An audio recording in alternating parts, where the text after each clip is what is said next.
Olá, seja bem-vindo ao canal Rede Voluntas Brasil.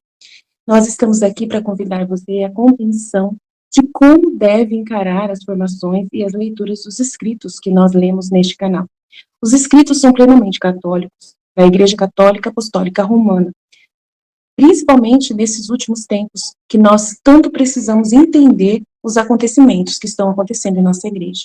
Por isso, nós queremos uma atenção especial para que você, ao entrar nos nossos vídeos, compreenda a tamanha seriedade com que nós levamos, né, os interesses de Jesus e os pensamentos de Jesus. Aqui nós lemos e realmente penetramos profundamente nas dores de nosso Senhor Jesus Cristo. Nós temos verdadeiramente uma intimidade com Ele e estamos buscando ajudar as pessoas que querem essa santidade de viver na vontade divina, ensinada por Deus, por Jesus Cristo, a serva de Deus, Luísa Picarreta, que foi acompanhada com muitos padres da Igreja Católica. E ela recebeu uma santidade, um dom para esses tempos muito importante, que é o de viver na vontade divina, que é totalmente diferente do que a igreja conheceu nesses 2000 anos. Não é seguir doutrina cegamente, regras cegamente, mas sim conhecer plenamente o coração de Jesus e obedecer os interesses de Deus para o aqui e agora, numa intimidade concreta, né, vivendo uma santidade que nunca existiu, só existiu na vida de Maria e de Jesus e da Luísa. Por isso nós estamos aqui ajudando as pessoas com vídeos longos, claro, explicando até mesmo as nossas vidas na divina vontade na prática, trazendo o conhecimento aplicado na nossa vida. Por isso nós narramos acontecimentos, parábolas, circunstâncias, para que a pessoa tenha facilidade de penetrar e interessar da forma correta pelos escritos. Uma pessoa que está na vontade humana, que é a grande chave, né, dessa santidade, é a pessoa renunciar à sua forma de pensar humano, sem Deus, né, para si mesmo, visando somente o seu próprio, né, bem pessoal. A pessoa que visa somente a sua própria salvação, a pessoa que visa somente a salvação da sua família, de poucas pessoas, ou somente dos católicos, essa pessoa está com o pensamento travado para o livro do céu, não consegue entender os escritos de Jesus. E aí, quando vai ler, ela vê uma coisa superficial e não sai da santidade humana, que é uma santidade só pessoal. Ela precisa ir para a santidade divina, que é com o pensamento em Deus. E nós queremos ajudar você a chegar lá, né, subir mais alto e conseguir ver as coisas com os olhos de Deus. Para isso, demora bastante o processo de purificação da sua mente. E nós estamos aqui para você, para te servir, para te trazer essa graça. Se você quiser contar conosco, é isso aí. Deus abençoe. Um bom vídeo para você. Em nome do Pai que me criou, do Filho que me resgatou, do Espírito Santo que me santificou, divina vontade, reina na minha vontade. Ó minha mãe, eu te amo e tu me amas. Dai-me um gole da vontade divina, minha alma. Me abençoa, Mãe, para que todas as minhas ações sejam feitas diante dos vossos olhos maternais. Amém. Suprema Majestade, eu venho em sua divina vontade, em nome de todos, do primeiro ao último homem que existirá na terra, para dar a ti as homenagens que tendes direito, as adorações, os louvores, o amor, as reparações por todos e por cada pecado. Vem o Senhor na sua divina vontade, dou-te a minha vontade humana por meio do Imaculado Coração de Maria, que possui todos os dons e os frutos da divina vontade. Dai-me, Senhor, então a tua divina vontade. Venho a divina vontade nesta ação que eu estou a fazer, e em todas as ações que eu farei durante este dia. Amém. Fiat. Vinde, Espírito Santo, vinde por meio da poderosa intercessão do Imaculado Coração de Maria, vossa amadíssima esposa e nossa mãe. Amém. Vinde, Espírito Santo, vinde por meio da poderosa intercessão do Imaculado Coração de Maria, vossa amadíssima esposa e nossa mãe. Amém. Vinde, Espírito Santo, vinde por meio da poderosa intercessão do Imaculado Coração de Maria, vossa amadíssima esposa e nossa mãe. Amém. continuando a leitura do Livro do Céu, volume 1, capítulo 15. Jesus exorta Luísa no ato de enriquecê-la e embelezá-la, mas e uni-la mais intimamente a si mesmo, a apoiar uma luta terrível contra os demônios. Depois de algum tempo, às vezes com ele, às vezes privada dele, certo dia, após a comunhão, me senti mais intimamente unida a ele e me fez várias perguntas, como se o amava, se estava disposta a fazer o que ele queria, até o sacrifício da vida por seu amor, e me dizia: E tu me dizes o que queres, se estás pronta para fazer o que eu quero, também eu farei o que tu queres. Eu me via toda confusa, não entendia sua maneira de agir, mas com o tempo entendi que ele usa essa maneira de agir quando quer dispor a alma para novas e mais pesadas cruzes. E sabe tanto como atrair a si, com essas estratagemas, que a alma não ousa opor-se ao que ele quer.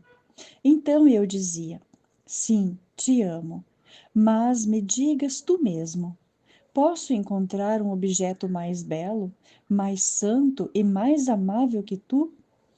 Também porque me perguntas se estou disposta a fazer o que queres, se há tanto tempo te entreguei a minha vontade e te pedi que não evitasses nem mesmo me despedaçar, contanto que te pudesse agradar? Eu me abandono em ti, ó Santo Esposo. Opera livremente, faze de mim o que quiseres. Dá-me a tua graça. Por mim, nada sou e nada posso. E ele me dizia: Tu estás verdadeiramente disposta a tudo o que eu quero? Então me senti mais confusa e atordoada e dizia: Sim, estou disposta, mas quase tremendo. E ele compassivamente continuou a dizer-me: Não temas, eu serei tua força. Tu não sofrerás, mas serei eu quem sofrerá e lutará por ti.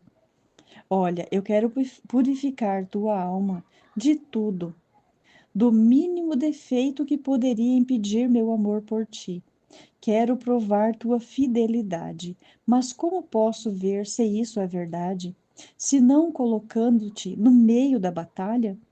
Tu deves saber que eu quero colocar-te no meio dos demônios, dar-lhes-ei liberdade para atormentar-te e tentar-te, para que, quando tiveres combatido os vícios com as virtudes opostas, já te encontrarás de posse dessas mesmas virtudes que tu pensaste que perderias, e, mais tarde, tua alma purificada, embelezada e enriquecida, serás como um rei que volta vitorioso de uma guerra feroz, que enquanto acreditava perder o que tinha, se torna mais glorioso e cheio de imensas riquezas. Então eu virei, formarei minha morada em ti, e sempre estaremos juntos. É verdade que teu estado está doloroso. Os demônios não te darão paz, nem de dia, nem de noite. Sempre estarão em ato de travar uma guerra feroz contra ti, mas sempre tenhas em mente o que eu quero fazer, isto é, tornar-te semelhante a mim, e tu não serás capaz de alcançá-lo, exceto por meio de muitas e grandes tribulações. E assim terás mais ânimo para suportares as penas. Quem pode dizer como fiquei assustada com tal anúncio? Senti o meu sangue gelar, arrepiando meu cabelo, e minha imaginação estava cheia de espectros negros que pareciam querer devorar-me viva. Pareceu-me que o Senhor, antes de colocar-me nesse estado doloroso, deu liberdade para tudo que eu tinha que sofrer, e eu estava cercada por isso. Então fui até ele e disse: Senhor, tem piedade de mim. Ah, não me deixe sozinha e abandonada. Eu vejo que é tanta raiva dos demônios que não deixarão de mim nem o pó. Como posso resistir a eles? Para ti, minha miséria é bem conhecida. E quão ruim eu sou, então, dá-me uma nova graça para não ofender-te, Senhor. Senhor meu, a dor que mais dilacera minha alma é ver que tu também deves me deixar. Ah, a quem poderei dizer uma palavra? Quem deve me ensinar? Mas que tua vontade sempre seja feita, e bendito o teu santo querer. E ele gentilmente continuou a me dizer: Não te aflijas tanto. Tu deves saber que eu nunca vou permitir que sejas tentada além de tuas forças. Se isso eu permito, é para o teu bem. Eu nunca coloco almas em batalha para fazê-las perecer. Primeiro meço suas forças, dou-lhes minhas graças e depois as introduzo. E se alguma alma se precipita, é porque não fica unida a mim com a oração, não experimentando mais a sensibilidade do meu amor, vai implorando o amor das criaturas. Todavia, somente eu posso satisfazer o coração humano. Não se deixa guiar pelo caminho seguro da obediência, acreditando mais no julgamento próprio do que naquele que a guia em meu lugar. Logo, porque surpreender-se a Caim, logo, porque surpreendeste que Caim, então, o que eu te recomendo é a oração. Embora deva sofrer penas de morte, jamais deve negligenciar o que costumas fazer. E mais, quanto mais te vejas no precipício, tanto mais invocarás a ajuda de quem pode libertar-te. Além disso, quero que te coloques cegamente nas mãos do confessor, sem examinar o que lhe é dito. Dessa forma, estarás cercada pela escuridão e serás como alguém que não tem olhos e que precisa de uma mão para guiá-la. O olho para ti será a voz do confessor, que, como luz, iluminará as trevas, e a mão, a obediência, que será guia e suporte para levantar-te a um porto seguro. A última coisa que te recomendo é a coragem. Quero que tu corajosamente entres na batalha. A coisa que mais faz temer um exército inimigo é ver a coragem, a força, a maneira como desafiam as batalhas mais perigosas, sem temer nada.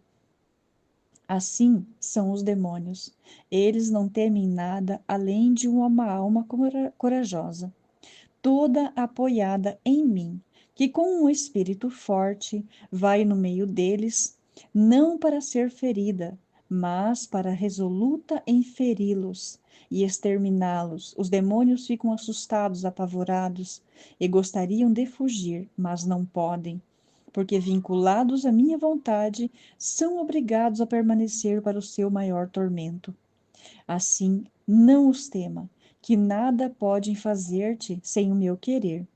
E também, quando eu vir, e tu não podes resistir, mas estás prestes a desfalecer, se fores fiel a mim, imediatamente virei e colocarei todos em fuga e darei a graça e fortaleza. Anima-te, anima-te.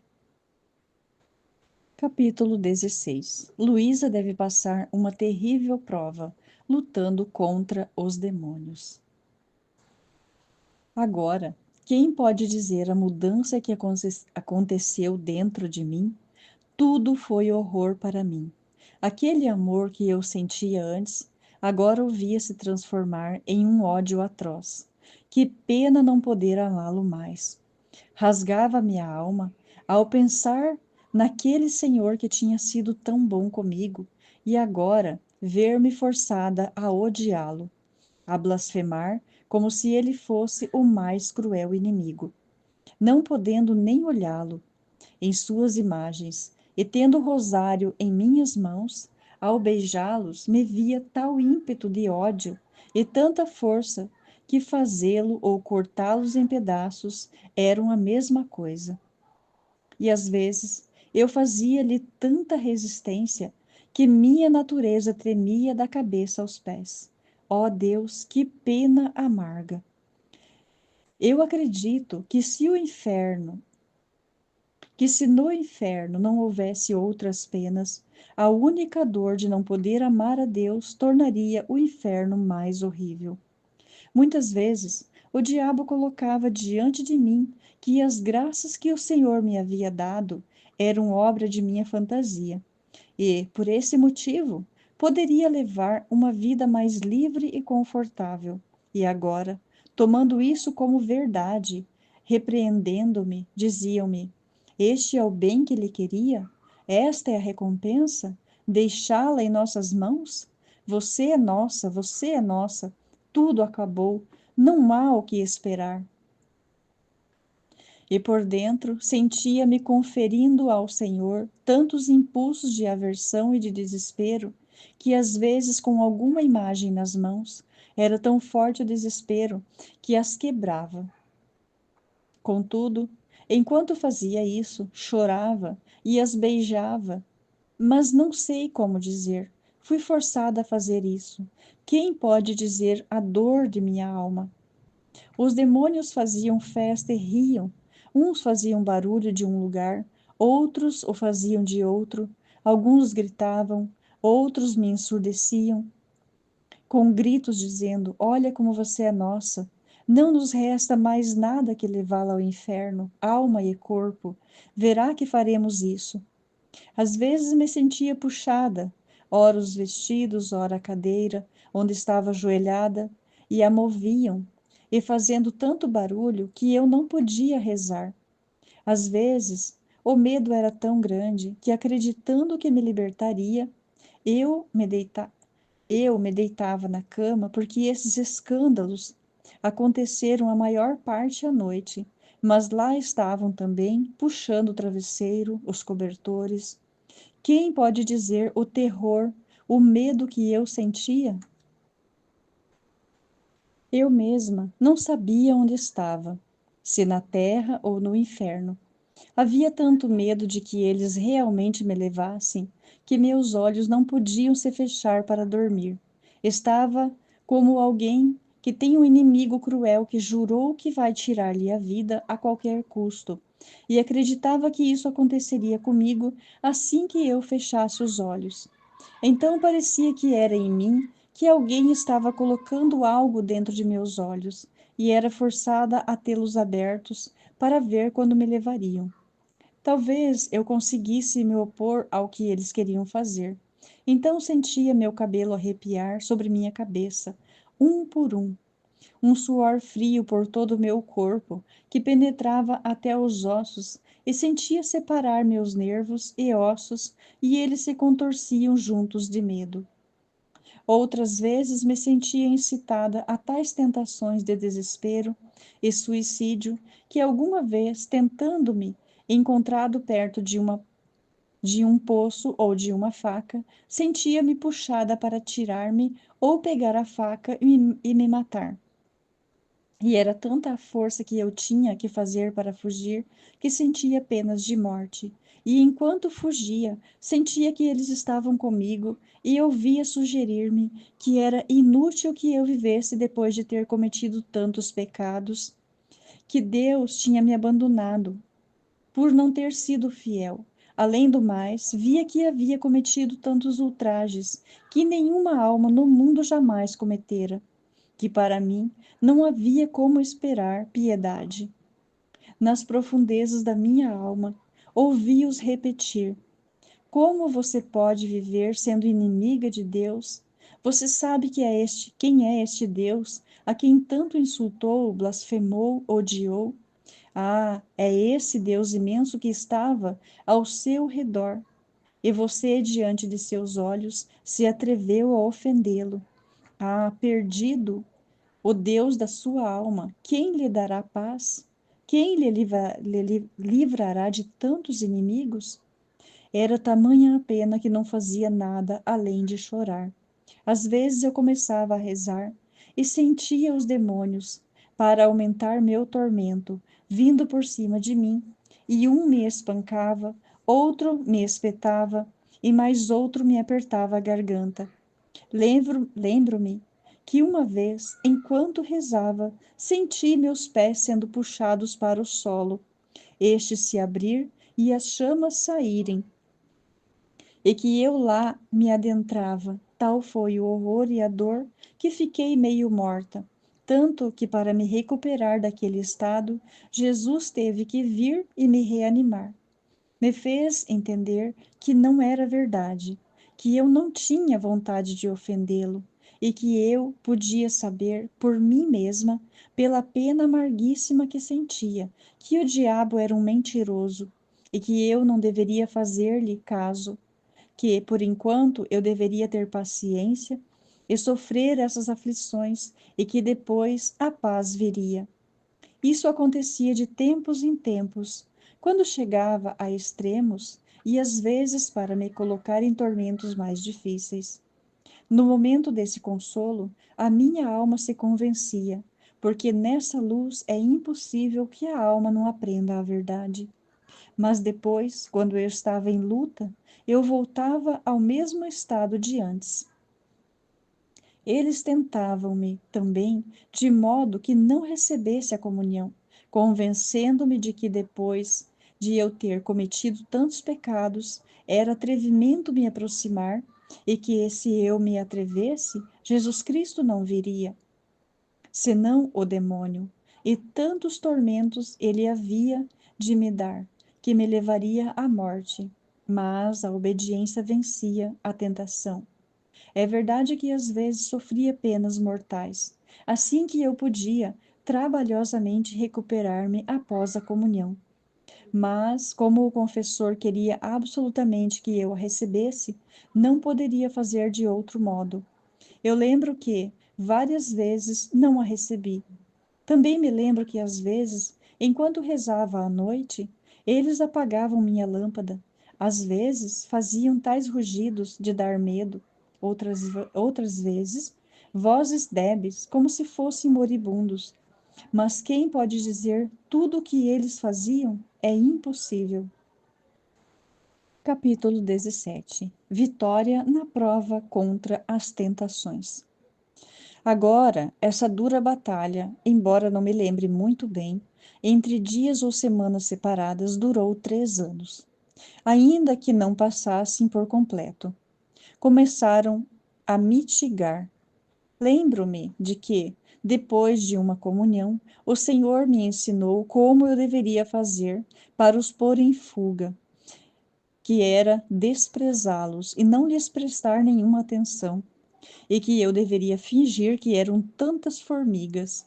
Senti-me infundir tanta força que não sentia mais o medo de antes, e fazia assim.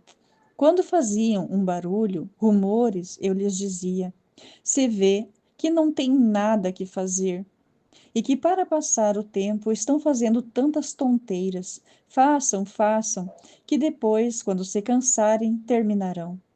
Às vezes paravam, outras vezes ficavam tão zangados que faziam ruídos mais altos. Eu os sentia ao meu lado, tornando-se mais fortes e faziam violência para me levar. Podia sentir o cheiro horrível ao calor do fogo. É verdade que no meu íntimo sentia um estremecimento, mas me compelia e lhes dizia: mentirosos que sois! Se isso fosse verdade, desde o primeiro dia o haveriam feito, mas como é falso, e que não tendes nenhum poder sobre mim, exceto aquele que vos é dado do alto, por isso digam, digam. E depois, vos cons... e depois, quando vos cansardes, morrereis. Se, gem...